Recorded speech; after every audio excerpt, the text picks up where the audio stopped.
Hi, I'm Rob. And I'm Rob. And this is Ask Rob and Rob. Hello, everybody, and welcome to Ask Rob and Rob, the show where you get your marvellous questions in, and we do our very best to give you some half-decent answers back. This week, we got two great questions coming up. But before we get going, here's just a quick reminder of how you can get involved yourself. We don't make it too difficult for you. All you've got to do is give us a call on 013 808 00035 or head over to propertyhub.net/ask.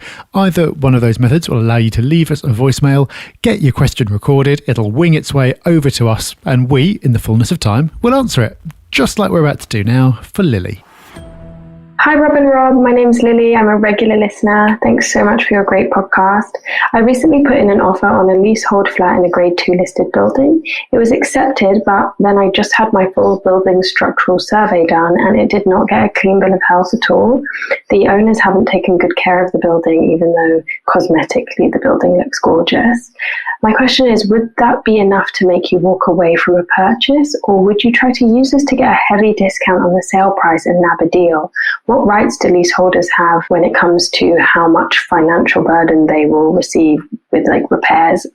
I'm worried I'm walking into a money sinkhole. I'd love your advice. Thanks so much. Hey Lily, thank you for your question. I'm going to actually reverse your questions round and start with the second question around the financial burdens, and then come back to the negotiation or the walking away points. But before I get into any of that, let's just tackle the survey itself. Your survey may be correct and you may be right to be nervous. However, I'd be very surprised to see any survey done on any grade 2 listing building that didn't have quite a bit of information coming back to you, because they do. That's the whole point of a survey, is to give you everything that's wrong. You might be quite right. It might be things that are really bad and that you need to pay attention to. Or it could be just part of the course. Having somebody else who's a little bit more experienced than you, someone who's possibly bought a listed building before, to give you some advice may be worthwhile. Or ask for additional feedback from your surveyor. Again, to just get a better understanding of what you should be concerned by. Now, if you've done that, let's move on. So, what rights do you have? Well, you don't have any rights at all. And the financial burden could be huge. So what I would ask to do is to see a copy of the service charges from the year before and see how much is in the sinking fund. The sinking fund is just a pot of money that is put aside for repairs. Now, you would expect that this property, being the age that it is, will have some sort of sinking fund. How much, though, is important. So you want to get that number and see, will it make a meaningful difference? That pot has already been built up before you purchase. So if it's a sizable number, then actually it could take away a lot of the problems and a lot of the headaches that you're looking at. But if it's not, though, and your survey is grim, well, then you need to move on to either walking away or negotiating. And you use all that information at first to negotiate. Work out roughly what you think your contribution will be in the future, and I appreciate that's pretty hard, so just be really conservative, and then start to negotiate based on that number. If the problems are pretty bad, then the owner may already be aware of it, so that could help your cause.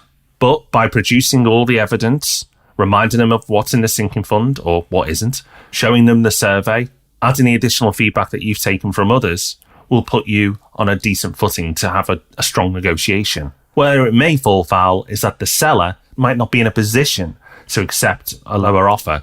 So you have to take that into account. And if that is the case, or they just don't want to entertain it, well, then you end up walking away. So there's a few things to navigate through before you walk away. And hopefully you can get a deal done. And hopefully it's not as bad as you first think. But now you've got a lot of information to work with, and I hope that helps. Cheers, Lily. All right, let's move on to another question now from Thomas. Hi, Robs.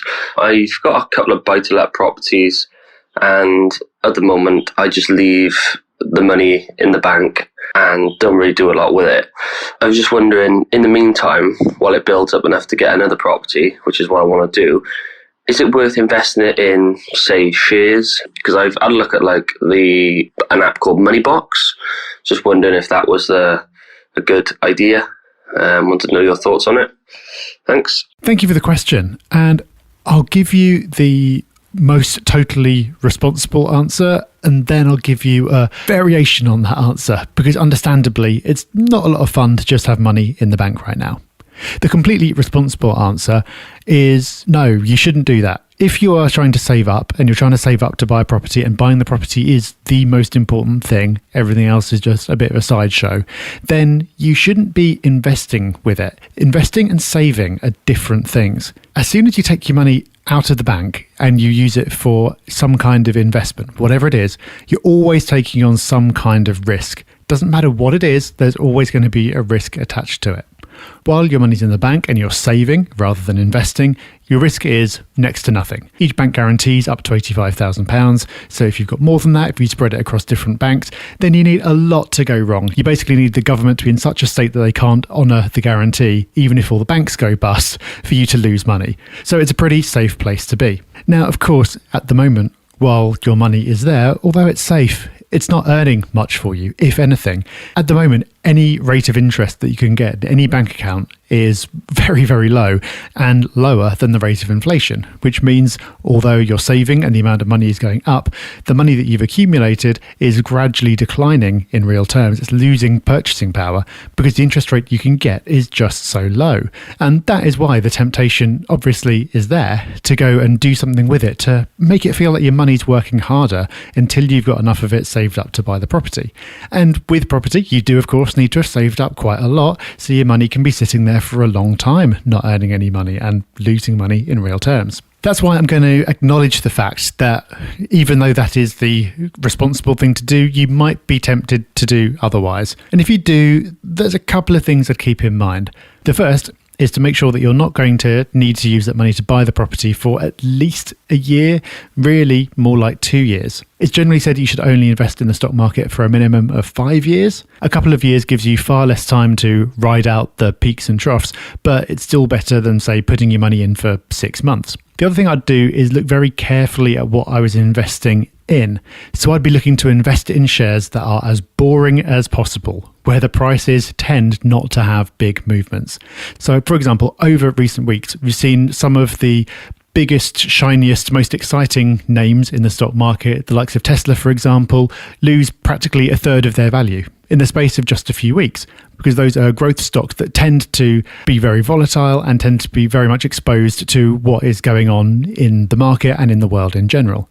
At the same time, there are other shares in more boring companies like utilities, for example, where they do still change in value, but by nowhere near as much. And if you are looking for something you can do with your money for a couple of years and then pull it out and buy property with, you don't want the excitement. You want as boring as possible, but just a better return overall than you would get from leaving your money in the bank. So those are some things that you can think about.